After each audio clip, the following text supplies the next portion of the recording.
Welcome to the Zombcast, a place to learn how to survive the zombie apocalypse, one step at a time. We're sorry, the number you have dialed is not in service at this time. Hello everyone, and welcome back to the Zombcast.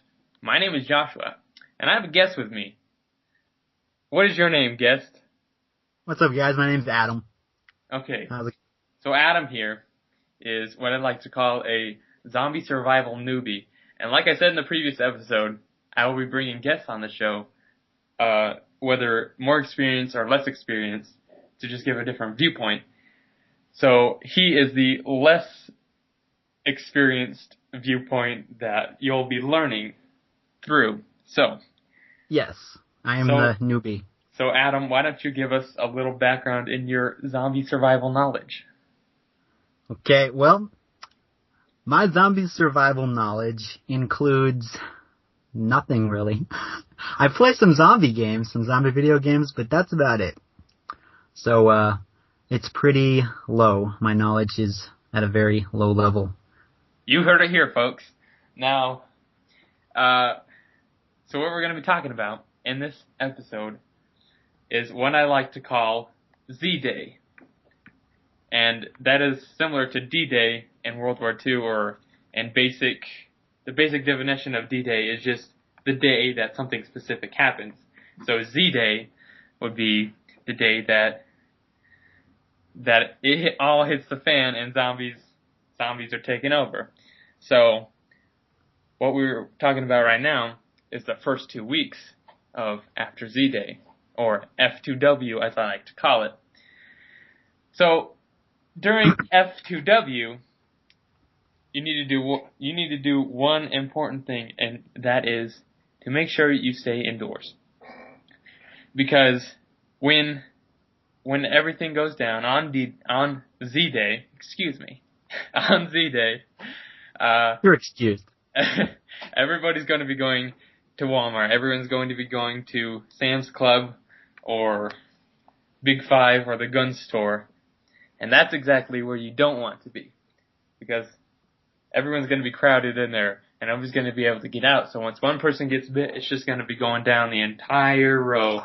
And pretty soon it's like dominoes. And pretty soon you'll have a Walmart full of zombies with maybe a can or two of spinach. And even if, say, perhaps you were to get down there and maybe there weren't as many people so you could get in there, the shelves would probably be completely empty by then, which makes this next thing very, very important. And that is preparing beforehand. So tell me, guest Adam, how would you prepare? Let's see. I don't know how I would prepare for the zombie apocalypse. Never really thought about it. I guess I would stock up on some food and, I don't know, stay away from crowded spots in the city, like Walmart and stuff, like you said. And then I guess I just wait it out at my house. Maybe.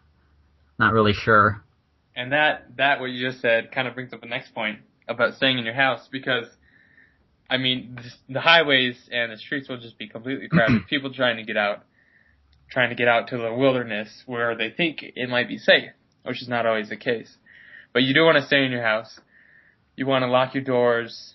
You want to find a place in your house that has preferably no windows, or even the upstairs, but somewhere where you can have at least 2 exits. One to go in and out regularly to maybe scavenge after everyone's gone, and another for an emergency exit just in case you are infiltrated by scavengers or by the Z-heads themselves.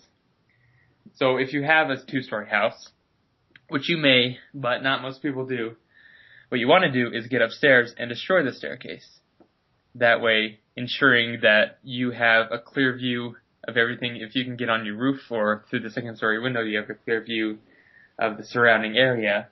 Plus, if something or someone does get in your house, it will be almost impossible for them to reach you, which could be nearly a perfect solution but not always the best solution. You know what I'm saying? Okay, well, what if you don't have a 2-story house? If you don't have a 2-story house, you would probably find an area in your house that has no windows, like I said, and has 2 exits, like I said, but is also big enough to hold all your previously stocked up food and water and weapons and ammo that you need, and also big enough to hold your family, but it needs to be big enough also because you don't want to get cramped. I mean, comfortability really plays a mental role in the whole thing. So you wouldn't want to lock yourself up in your closet? No, you wouldn't want to lock yourself in the closet. Fun little fact. I guarantee your closets can get pretty cramped, so... Adam here is currently recording in his closet. Yes. Because his house is loud. The only quiet place in my house. Though, yeah, you don't want to hide in your closet because it'll be nearly impossible to get out in case you are invaded. Now, you also, like I said, watch out for scavengers because they will be pretty much everywhere. If they have a similar plan to yours, they will be going house to house. They will be looking for food because most probably Walmart and every other grocery store in the area will most likely be empty. So they will be going house to house. So you need to make sure you can defend your house, especially if it's well stocked. So while you are in F2W or the first 2 weeks, you need to furnish your already made plan, which you should already have a plan. Future plans of maybe even several years, not just weeks or months, because nobody really knows how long it would take. So you really need to furnish your plan and make it as good as it can be in any sorts. So if you're sitting there, Adam, and you're in your closet, which you shouldn't be, or wherever you're at, what would be your plan extras or add-ons? Like I said, I would get some food items, and I might stay in my house for like a week, but then I would go out probably and hide in the woods somewhere away from people. Because eventually, like you said, scavengers are going to be knocking on my front door, and so I wouldn't want to just stay in my house the whole time.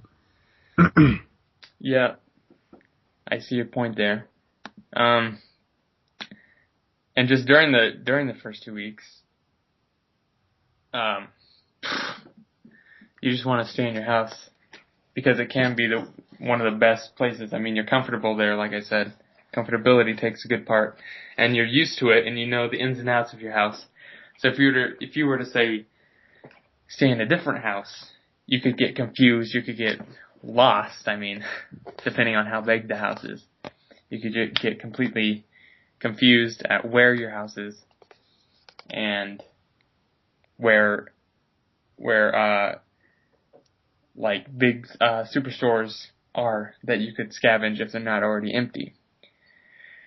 But what is a really good idea after Z-Day is to what? What do you think is a really good idea? The number one important thing right when Z-Day hits.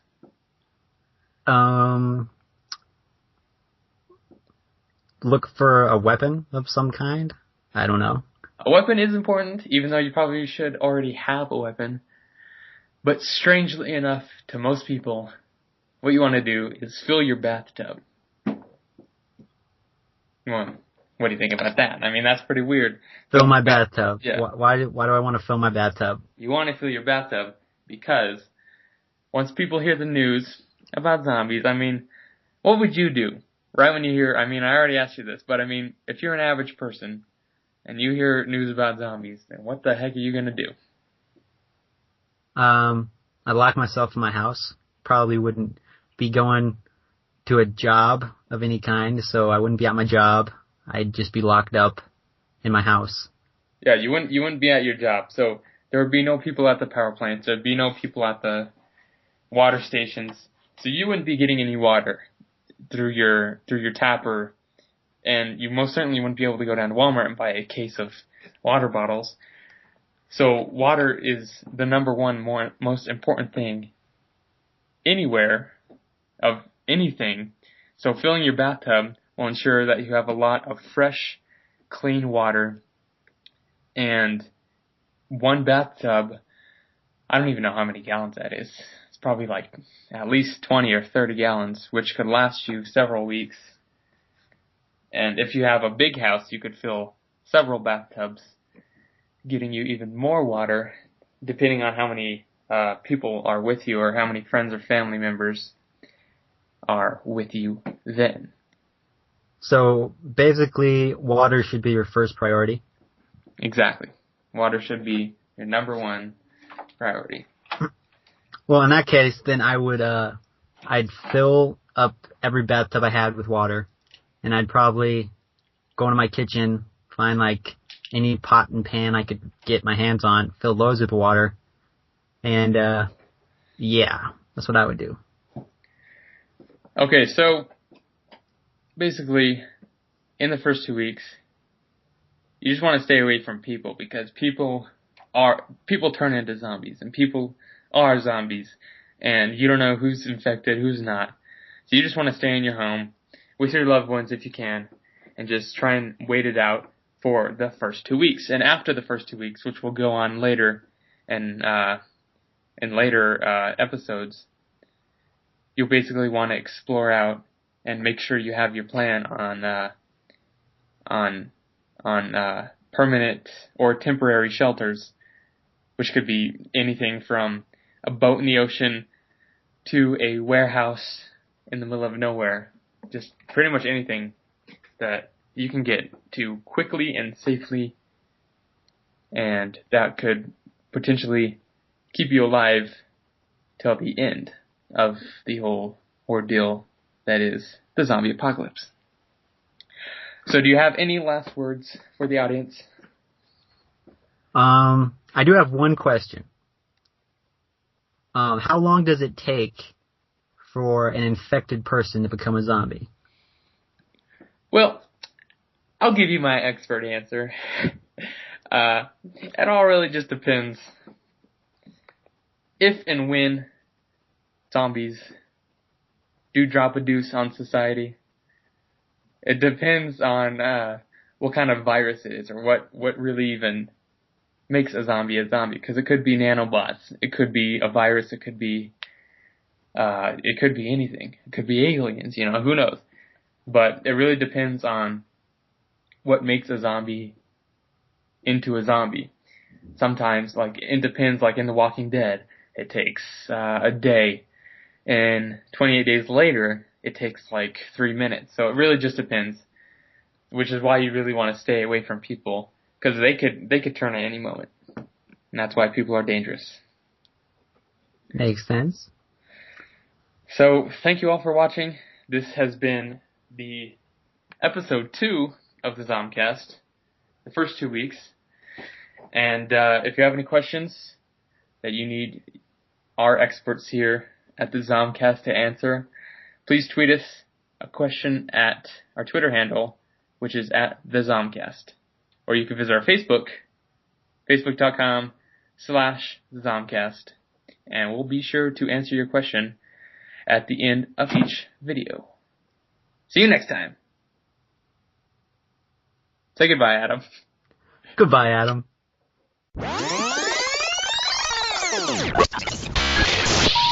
Please hang up and try again.